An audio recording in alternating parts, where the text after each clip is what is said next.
اچھا سر ایک اور مسئلہ ہے، ایک اور مسئلہ یہ بھی ہے، پیکا آرڈیننس آپ لوگ لے کر آئے تھے، عدالت نے اس کو کہہ دیا تھا کہ جناب یہ نہیں نافذ ہو سکتا. اب ایک قانون جو نافذ نہیں ہے اس کے تحت انکوائری کا آغاز سمیع ابراہیم صاحب کے خلاف کر دیا گیا ہے. آپ کیا کہیں گے اس پر؟ خرم شیر زمان صاحب آپ اندازہ لگائیں مطلب آپ اس بات پہ یقین کر سکتے ہیں کہ اس آرڈیننس کے اوپر پوری پی ڈی ایم جو ہے وہ ایسے اچھل رہی تھی جیسے کہ مچھی کو نا پانی سے باہر نکال دیا، تڑپ رہی تھی.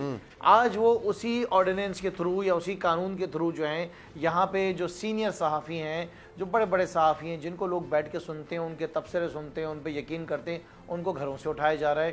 وہاں پہ جو سوشل میڈیا ایکٹیوسٹ ہیں ان کو جو ہے ایف آئی اے کی طرف سے دھمکیاں دی جا رہی ہیں کہ وہ انٹرپول کے تھرو جو ہے ان کو اٹھا لیا جائے گا. اور وہاں پہ وہ صاحبزادی جو ہیں ان کی وہ وہاں پہ آپ کی فوج سینئر فوجی جو ہیں کور کمانڈرز کے نام لے کے جو ہیں وہ جو ہے لان تان کر رہی ہیں. سو یہ ایک عجیب سے قسم کے سٹینڈرڈ سیٹ ہوئے ہیں اور میں سمجھتا ہوں کہ ان سب چیزوں کو ختم ہونا سر بخاری صاحب سے بھی اس کا کامنٹ لے لیتے ہیں. بخاری صاحب ساری زندگی آپ نے صحافت کی ہے، ہم جیسے لوگ آپ کی وجہ سے کچھ دو الفاظ بولنے کے قابل ہوئے ہیں. آپ کو کیا لگتا ہے یہ معاملہ کیوں اٹھایا گیا؟ یہ تو جب اپوزیشن پہ تھے تب تو بڑی اس پر مذمت کرتے تھے، کہتے تھے یہ نہیں نافذ ہو سکتا، اب اسی قانون کے تحت تحقیقات شروع کر دی. سر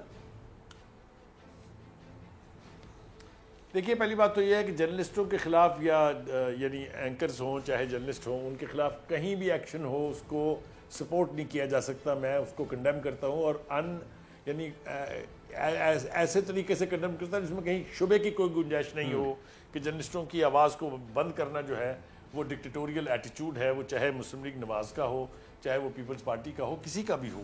لیکن یہ جو ہم نے حوالہ دیا ابھی ہے کہ جس کے تحت انہوں نے اس کو اٹھایا ہے، یہ تحفہ ہمیں نئی صورت میں جو ہے وہ پی ٹی آئی سے ہی ملا ہے. اگر آپ کو یاد ہو بالکل سر، میں نے اسٹارٹ میں کہا ایکٹ پاس ہوا تھا، اس سے بھی پہلے ہوا تھا.